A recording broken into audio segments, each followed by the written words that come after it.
que, em virtude da demora da Sudameris em fornecer o tratamento, fechou sua panificadora por não poder administrá-la nem tampouco arcar com as despesas com empregados. Requereu, em sede de tutela antecipada antecedente, que a parte promovida seja compelida a custear o tratamento por tempo indeterminado, conforme recomendação médica, bem como a ressarcir os valores até então gastos. Ao final, requereu a condenação da ré dos demais pedidos constantes na inicial. Juntou procuração e documentos, folhas 7 e 29, despacho inicial determinando a emenda exordial, folhas 30 a 32, cumprimento da emenda com o aditamento da inicial, folhas 35 a 40, através de decisão, as folhas 65 e 69, foi deferida a tutela de urgência. O Ministério Público manifestou interesse em participar da UID através de manifestação à folha 73. Por sua vez, a requerida apresentou contestação, alegando preliminarmente a ilegitimidade passiva em razão da inexistência de contrato de prestação de serviço devidamente assinado. No mérito, alegou que não cabe a indenização por danos materiais porque a requerente não comprovou que os danos sofridos estão relacionados à requerida. Por fim, requeriu a improcedência da ação, folhas 78 a 85. Na réplica, as folhas 118 a 122, foi requerido o procedimento do feito para designação de audiência de instrução e julgamento, bem como colacionado aos autos mais novos documentos. Instado a se manifestar, o Ministério Público ofereceu seu respeitoso parecer, opinando pela procedência da ação, com a condenação da ré, o dever de custear integralmente todos os procedimentos médicos hospitalares prescritos em favor da autora, bem como a condenação ao pagamento de indenizações a título de danos materiais, limitados às despesas devidamente comprovadas nos autos e, consequentemente, pela condenação da ré no pagamento dos honorários advocatícios e demais despesas processuais, se o pedido fosse julgado procedente. É o relatório, fundamento e decídio. Fundamentos da audiência de instrução e julgamento. As testemunhas arroladas pelas partes foram ouvidas em juízo. Foi indeferido o pedido de oitiva de uma testemunha da ré, a senhora Cíntia Dawine de Souza Rezende, porque este juízo, em consonância com a jurisprudência do STJ, entende que considera desnecessárias ao julgamento da causa, e isso não caracteriza essencialmente de defesa, conforme delimita o entendimento do Superior Tribunal de Justiça e, mais ainda, recente julgado do Tribunal de Justiça de Goiás. A senhora Cíntia Dawine, ela não tem uma relação jurídica com as partes, ela é contratada de um plano de saúde, mas nos autos ela não é parte.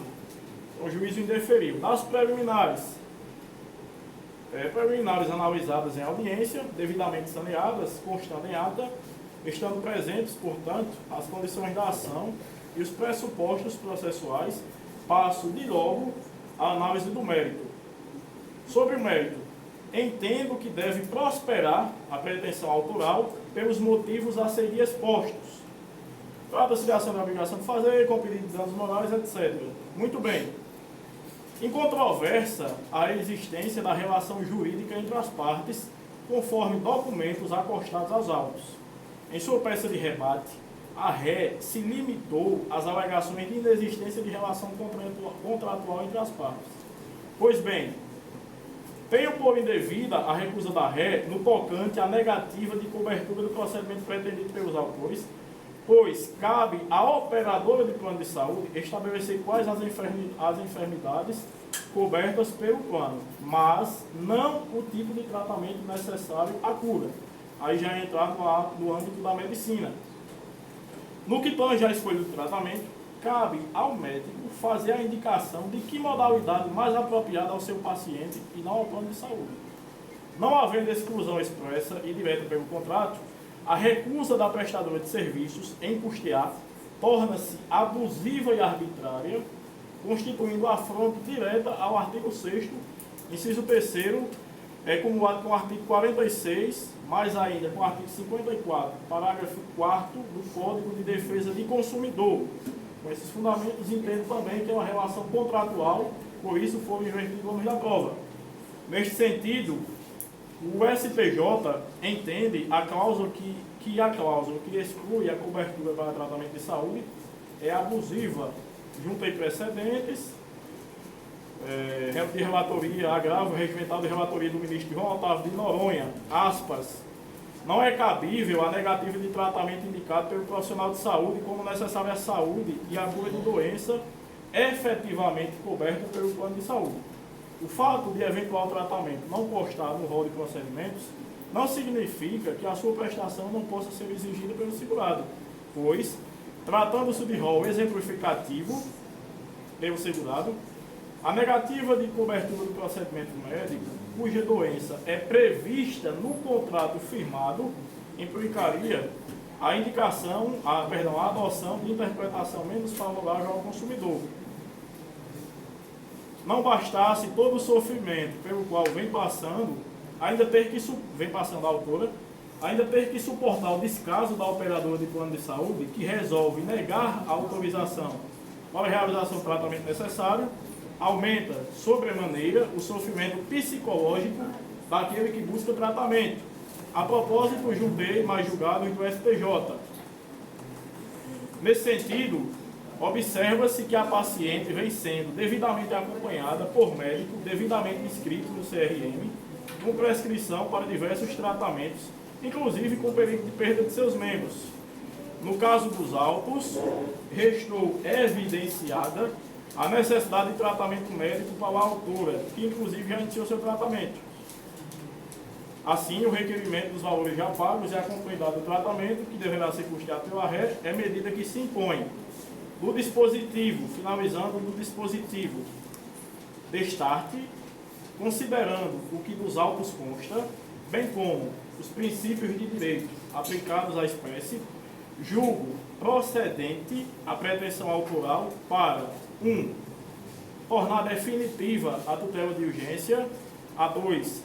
Condenar a ré ao ressarcimento dos valores já pagos pela autora para o custeio do seu tratamento. E a 3. Condenar a ré ao pagamento de indenização por danos materiais no valor de R$ 41.650, corrigidos monetariamente a partir desta decisão e acrescidos de juros moratórios, o tocante de 1% ao mês, a partir da data da citação até a efetiva satisfação.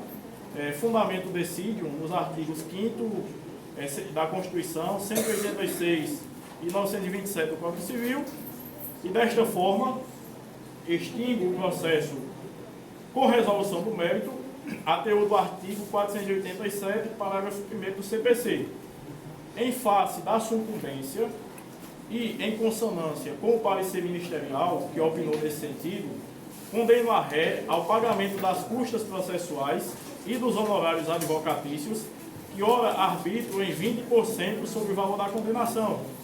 Determina a Secretaria que proceda com os cálculos dos valores pagos pela autora para custear o tratamento, já devidamente juntados aos autos, para, em seguida, emitir certidão com o valor atualizado para expedição de alvará. Após calculados, retornem os autos conclusos para expedição de alvará. Demais expedientes necessários, publicado em audiência, as partes saem devidamente intimadas. Com o trânsito em julgado, arquivem-se, cumpra-se.